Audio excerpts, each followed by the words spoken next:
name's Umayr Tanveer, as Jagdeep mentioned. I joined BT actually on an apprenticeship scheme back in 2019, which does feel like a long time ago now that I think about it and say it out loud. And so the rationale behind me actually doing an apprenticeship was something that was out of the ordinary at the time. I attended a really high-achieving sixth form in which we were encouraged to apply to the top universities that you had out there.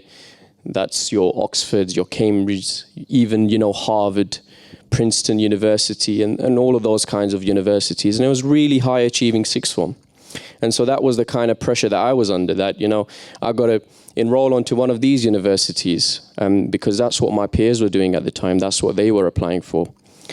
But I knew very early on in my sixth form journey that I didn't want to go to university for a number of reasons. And the main reason being the fact that, I couldn't afford the tuition fees for university. And the only alternative that left me was going through a student loan, which for religious reasons wasn't something that I was willing to do. And so that left me scrambling for an alternative.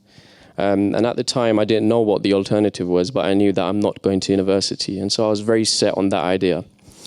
And so one day there was a careers fair at the Excel in London, and I thought, let me pop down and let me have a look. Let me see what they have, what kind of exhibitions they have to offer. And so that's where I discovered apprenticeships. And I was thinking, hold on a second. So you're telling me that you're going to pay for my degree, you're going to give me a job, you're going to pay me a wage, and there's no catch to that.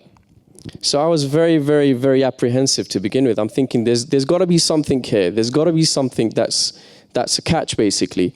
And so I went home that day and done a lot of research and thought, actually, you know what, there isn't any catch here. It's actually what it says on the tin. And so that's when my mind was set on the idea that, yes, I'm going to be doing a degree apprenticeship. And so kind of fast forward to, getting my apprenticeship and starting in September of 2019, straight out of sixth form. I walk into our BT office at the time, our headquarters, BT Centre in St. Paul's. And there's just this big, wide office, and, it's hustling and bustling, and you see people of all walks of life. You see people that are, nearing their retirement age, and you're like, what am I doing here? And so, yeah, it was an overwhelming feeling, especially as an apprentice that is kind of isolated in the fact that I'm the only one in the room, I'm the only one on the floor in the office that's actually started working yesterday or today. And so that's where kind of the imposter syndrome element came into play, which I'm sure many of you can relate to. But as the weeks went by, as the months went by, I started to realize that, again, I was still apprehensive. There needs to be a catch here somewhere, guys. There needs to be a catch. So I'm going to find this catch. And so weeks go by, months go by, and I'm like, there is no catch. The opportunities that I'm getting through my apprenticeship are amazing. My team is amazing. I'm getting money in the bank every month. My university peers, they don't have much pennies in the bank at that stage. And so there just wasn't a catch. And so this is when I actually realized that, yes, you know what? A degree apprenticeship is a fantastic pathway to success and for individuals to actually, build a reasonable career and a fantastic career out of such schemes. And so that kind of sparked this feeling inside me that I'm looking around myself. At the time, there wasn't many people from multicultural backgrounds doing apprenticeships when I applied. And so I felt like I was one of the very few at the time who'd applied to my scheme and who'd, been from such a background. And so I thought, there needs to be more people that look like me, that come from similar backgrounds to me, to be doing these apprenticeships. And that's when I made it my mission to kind of amplify this message and promote these apprenticeships within the communities that I'm referring to. And so one piece of advice which I want to touch upon that I was given by my line manager very early on, Jim, who's now left the business, unfortunately. And he said to me something so profound that I still advise others till this day: say yes to everything. And when you are early on in your career, when you are stepping foot in that office on your first day, your first week as an apprentice, straight out of school or sixth form, saying yes to everything is so, so profound, because these are the doorways in which you'll be able to access all of the opportunities that are required for you to go above and beyond your role. And so I started saying yes to everything, and that's when I got the opportunity to do various amazing things beyond my day role. I'm not going to bore you here today by talking about the stuff I do on a day-to-day basis, because it's all techie nonsense that no one wants to hear about.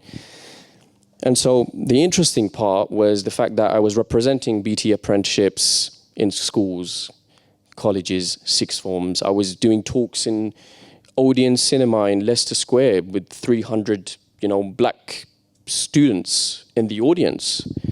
I've never been to that cinema to watch something, but for some reason I've spoken on the stage of that cinema. And so these opportunities opened up even more opportunities, and that's where I kind of built a personal brand and a profile of myself. And that's where I started representing BT Apprenticeships in 10 Downing Street for National Apprenticeship Week, meeting the Secretary of State for Education at the time. And then that's where the awards come in. You start getting recognized for your work. You start getting awards which, are a testament of the hard work that you're putting into apprenticeships, and not just doing well in your day job, but also going above and beyond. And so I want to leave with a number of messages. And the first one, which I've already mentioned, is the fact that say yes to everything. That may not apply later on down in your career, but when you are starting off as an apprentice, it honestly takes you places.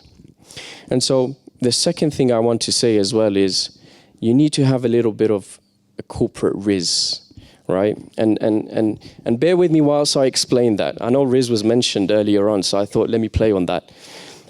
It's all about who you know, right?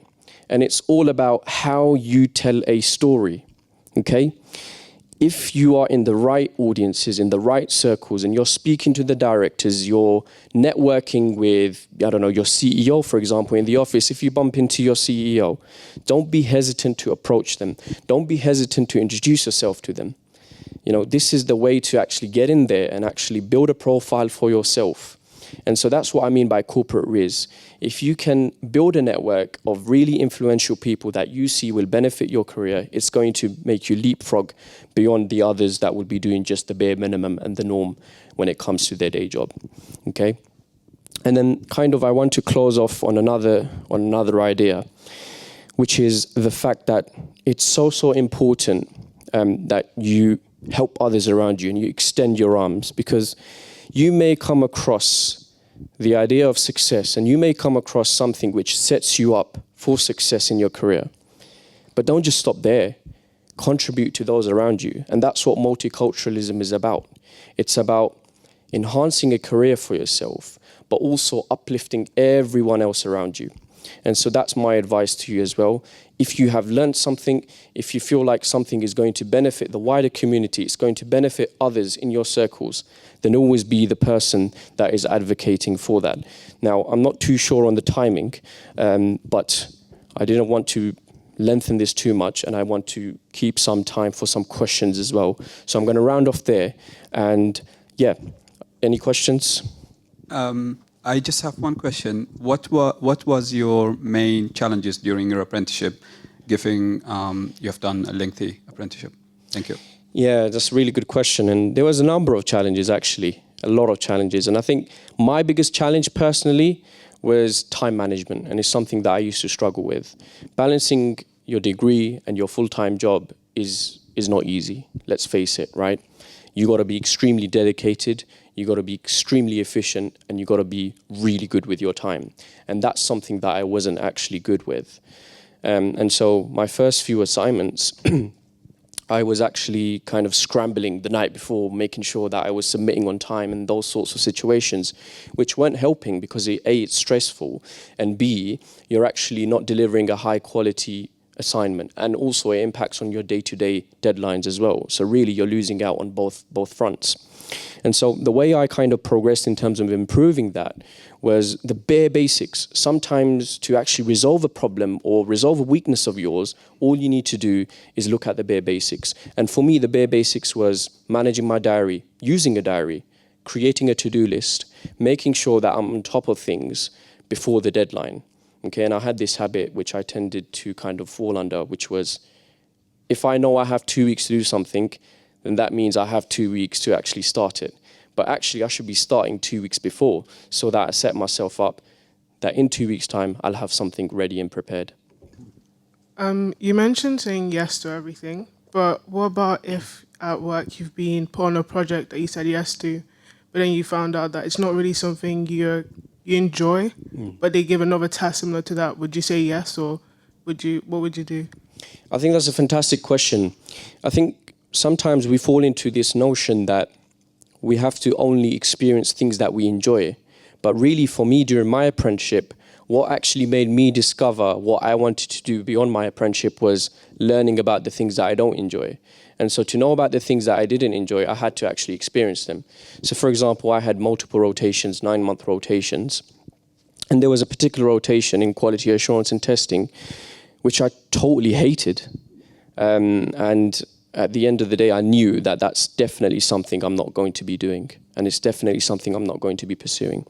So the notion that I say about saying yes to everything is obviously in proportion and balance, right? So if you're seeing that you've been given an opportunity and you realize, okay, maybe this is not something for me, or I feel like I could be contributing in a better way elsewhere, then have those open-ended conversations with your manager or your team or someone else and kind of assess the situation, right?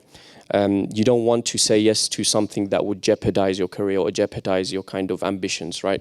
So I would say take that with proportion and take that as a kind of rule of thumb, but also consider the implications of saying yes to certain opportunities. I've got a question over here, if that's all right. I just know that you speak really well, and clearly you've done a lot. Also founding a CE network as well. But I want to know what's next for you. What's on the horizon? Oh, that's a good question. I think I ask myself that as well sometimes. But I think what's next for me really is I want to be a fantastic data engineer, right? So that's something that I've rolled off into. I do data engineering. And when I rolled off as a data engineer in my team, I wasn't the best data engineer, let's face it, right? Because I'm the most junior. I haven't got, anywhere near the experience that my fellow peers have. And so my aim today is to actually build that experience, and I want to be like my peers and better, okay? So that's the fundamental basics of where I want to be. How that translates into career is in terms of moving towards people management and director levels and maybe even chief data officer. I think that's where I set my longer term sights. But beyond that, I have an ambition to give back, right? Like I mentioned earlier. And so that's where kind of my social mobility organization, which I co-founded and I'm CEO of, called ACE Insights, comes into play. And what we're trying to do is actually promote apprenticeships to students and help them into apprenticeships, particularly those from disadvantaged backgrounds. And for me, it's all about giving back.